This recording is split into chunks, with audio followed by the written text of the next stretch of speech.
Break नंतर माझा कट्ट्यावरती आपल्या सर्वांचं पुन्हा एकदा स्वागत। गोविंदगिरी महाराजजी आपल्याचे कट्ट्याचे पाहुणे आहेत। राम मंदिराचं निर्माण कार्य, नेत्रदीपक असा उद्घाटन सोहळा आणि त्यानंतरच्या भक्तांना मिळणाऱ्या सोयी सुविधा या सगळ्याबद्दल कट्ट्यावरती त्यांच्याशी संवाद सुरू आहे। या गप्पा आपण अशाच पुढे सुरू ठेवूया। स्वामीजी, याच्यामध्ये या काळामध्ये ज्या 2-3 गोष्टींच्या बद्दल प्रश्न केले गेले त्यातला एक भाग हा होता की मंदिर अजून पूर्णच नाहीये तर तुम्ही घाई का करताय प्राणप्रतिष्ठा करण्याची।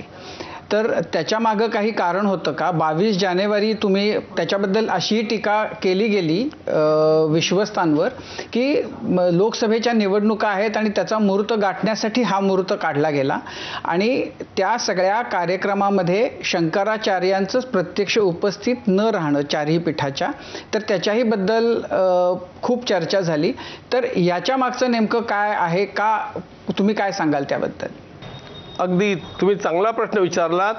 हे सगळं लोकांच्यापर्यंत जाणं आवश्यक आहे। कल्पना करा, आपण एक मोठं गार्डन हाऊस बांधतो आहोत किंवा मोठा बंगला बांधतो आहोत आणि आपण एखाद्या भाड्याच्या घरात राहतो आहोत। आपल्याला राहण्या इतका भाग त्यातला तयार झालेला आहे, पण बंगल्याचं बांधकाम अजून पुष्कळ चालणार आहे। आपली सोय झालेली असेल तर आपण त्या बंगल्यामध्ये राहायला जातो आणि नंतर बाकीचं काम चालू राहतं। हे सगळं आपण अनुभवतो आहोत। आम्हाला तर त्याहून फार जास्त घाई होती। याचं कारण असं की भगवान रामरायाचं विस्थापन होऊन इतकी शतकं झालेली होती आणि आत्तासुद्धा कपड्याच्या तंबूमध्ये त्यांनी किती दिवस काढलेले होते आणि नंतर एका झोपडीसारखं स्थान बनवून त्यांना ठेवण्यात आलेलं होतं। आम्हाला तर घाई होतीच की या रामरायाला आपण लवकरात लवकर त्याच्या भव्य दिव्यस्थानी विराजमान करावं आणि म्हणून आमची दृष्टी केवळ या भक्तिभावाची दृष्टी होती। मी तुम्हाला एक गमतीची गोष्ट सांगतो। मला त्या गोष्टीतलं वाईट वाटलं। माझे एक अत्यंत सन्निकट परिवारातलं कुटुंब आहे हैदराबादमध्ये, भाग्यनगरमध्ये। बलदवा हे त्यांचं आडनाव आहे। आपण ही चौकशी पण करू शकता। मी जेव्हा जेव्हा त्यांच्याकडे जाई तेव्हा मला म्हणत या 3 वर्षामध्ये की महाराज मंदिर जल्दी बनाओ और वहाँ पर विमान सेवा जल्दी शुरू करो। त्यांचं वय 86 वर्षाचं होतं आणि त्यांना सारखी अशी घाई होती की विमान सेवा सुरू झाली की पहिल्या फ्लाईटनं मी अयोध्येला जाईन आणि मी रामरायाचं दर्शन घेईन। पण विमान सेवा सुरू होण्याच्या 15 दिवस आधी ते दिवंगत झाले। अरे, त्यांच्या परिवारालाही वाईट वाटलं, मलाही वाईट वाटलं। अशा प्रकारचे किती लोक निघून गेले।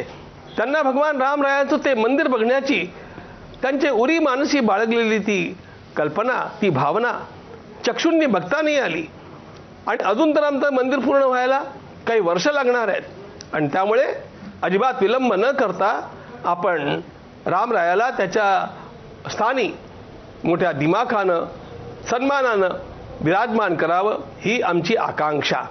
याच्यातनं आम्ही आत्ताचा हा मुहूर्त म्हणजे आत्ताचा हा महिना ठरवला, मुहूर्त नाही, हा महिना ठरवला। आता हा महिना ठरवल्यानंतर आमच्याही पुढे एक प्रश्न होता की संक्रांतीच्या आधी प्राणप्रतिष्ठा होत नाही धनुर्मासामुळे। त्यामुळे संक्रांत आणि 25 तारीख म्हणजे कालचा दिवस, 25 तारखेनंतर अयोध्येची सगळी महंत मंडळी दरवर्षी प्रयागला 40 दिवसांच्या अनुष्ठानाकरता जातात। त्याला कल्पवास असं म्हणतात। ही इकडची पद्धत आहे। त्यामुळे अयोध्येचे हे सगळे संत अयोध्येहून प्रयागला जाण्याच्या आधी आणि मकर संक्रांतीनंतर, याचा अर्थ 15 जानेवारी ते 25 जानेवारी याच्या मधला मुहूर्त आम्हाला धरणं इष्ट होतं। म्हणून मी देशातल्या अनेक ज्योतिर्विदांना बसवून त्यांच्याकडनं लिहवून घेऊन आणि 22 तारीख ही सर्वोत्तम आहे अशा प्रकारचा निर्णय घेतला आणि त्या दिवशी सगळ्या प्रकारच्या शहानिशा करून प्राणप्रतिष्ठेचा मुहूर्त ठरवण्यात आला। आता असं जे म्हणणं आहे की याच्यामध्ये शंकराचार्यांचा सहभाग नव्हता, हे अगदी चुकीचं आहे। एक लक्षात ठेवा, आपल्यामध्ये काही शंकराचार्यांच्याही नावावरती काल्पनिक गोष्टी पसरवणारेही लोक आहेत आणि कधीकधी तेही त्याला बळी पडल्यासारखे होऊन जातात.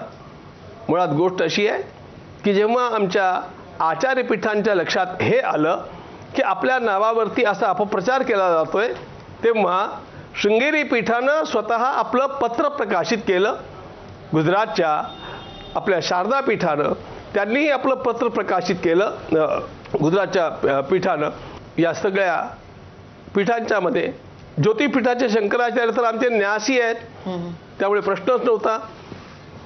एक फक्त जगन्नाथपुरीचे पीठाचे शंकराचार्य जे होते त्यांचे काही प्रामाणिक मतभेद होते.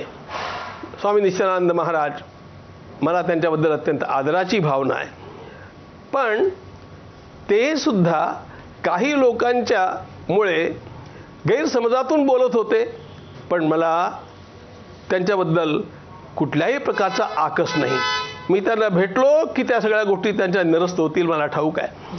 या सगळ्या शंकराचार्यांच्याही पेक्षा मूलपीठ शंकराचार्य ज्यांना म्हणतात ते कांची कामकोटी पीठाचे जगद्गुरू शंकराचार्य महाराज श्री विजयेंद्र सरस्वती महाराज स्वतः या ठिकाणी 21 तारखेला आले. आपणाला मला हे सांगितलं पाहिजे की हा सगळा कार्यक्रम ठरवताना त्याचे आचार्य कोण असावेत, त्यामध्ये काय काय विधिविधान करावं, हे सगळं आम्ही त्यांच्यासोबत 2 दिवस बसून 2 महिन्यापूर्वी ठरवलेलं होतं कांचीपीठाच्या शंकराचार्यांच्या सोबत.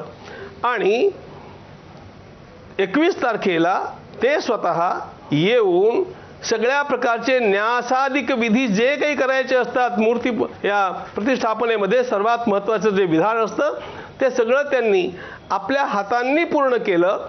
स्वतः तेवढ्याकरता भाग्यनगरहून मुद्दाम विमानानं या ठिकाणी आले. 3 तासात त्यांनी ते सगळं कार्य पूर्ण केलं. अत्यंत समाधानानं सगळ्या कार्याचं अवलोकन केलं आणि गेले. कांचीपीठाच्या शंकराचार्यांचं स्थान हे अत्यंत महत्त्वाचं आहे.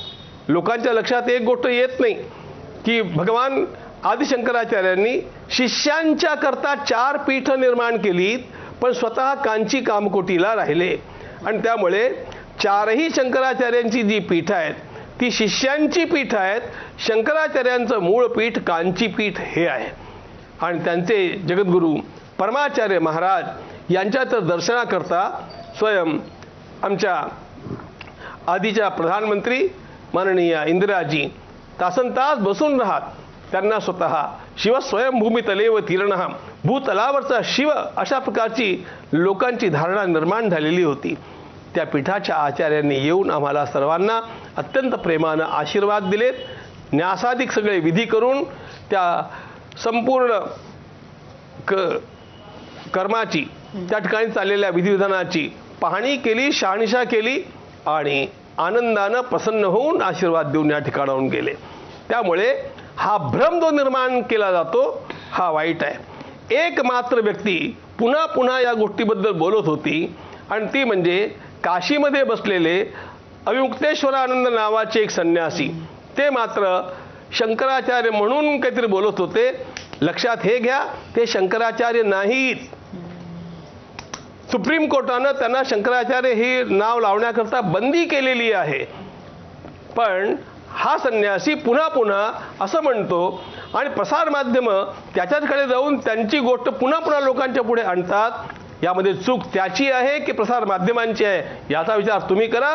आचार्य पीठांचा यामध्ये कुठलाही विरोध नव्हता, हे स्पष्ट झालं पाहिजे म्हणून थोडं विस्ताराने मी तुम्हाला सांगितलं. पण स्वामीजी, शंकराचार्यांची प्रत्यक्ष तिथं उपस्थिती तुम्हाला अपेक्षित होती आणि आमंत्रण तर त्यांना दिलं गेलं असेल, तर त्यांनी न येण्याची काही कारणं होती? म्हणजे त्यांनी काय त्यांच्या वतीनं काय सांगितलं का ते येऊ शकत नाही? आम्हीच त्यांना सांगितलं की तुम्ही न आलेलं बरं आहे. आम्ही त्यांना आदरपूर्वक निमंत्रण दिलीत. एक गोष्ट लक्षात ठेवा, ज्याप्रमाणे एखाद्या पंतप्रधानांचा प्रोटोकॉल असतो, मुख्यमंत्र्यांचा प्रोटोकॉल असतो, त्याप्रमाणे या आचार्यपीठांची पण आचारसंहिता असते.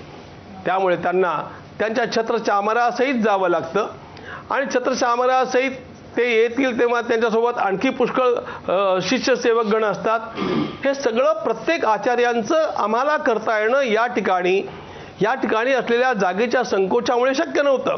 बरं, शंकराचार्यांच्या पीठांचं म्हटलं की रामानुजांच्या पीठाचं पण येणार, मग वल्लभाचार्यांच्या पीठाचं पण येणार, मग मध्वाचार्यांच्या पीठाचं पण येणार, मग उत्तर भारतातल्या अनेक पीठांचं येणार. आणि त्यामुळे असे शेकड्यानं जर आचार्य या ठिकाणी आपल्या लवाजम्यासहित आले तर त्यांची व्यवस्था करण्याची आमच्याकडे क्षमताच नव्हती. आणि आपल्या पंतप्रधानांच्या सुरक्षा व्यवस्थेच्या नियमामध्ये हे सगळं बसत नाही. आणि त्यामुळे आम्ही अत्यंत आदरानं या सर्वांना हे कळवलं होतं की आपण कृपा करून आम्हाला आशीर्वाद द्या आणि हा कार्यक्रम आटोपल्यानंतर आपण या ठिकाणी सन्मानानं दर्शनाकरता या. त्या दिवशी येण्यामध्ये आम्हाला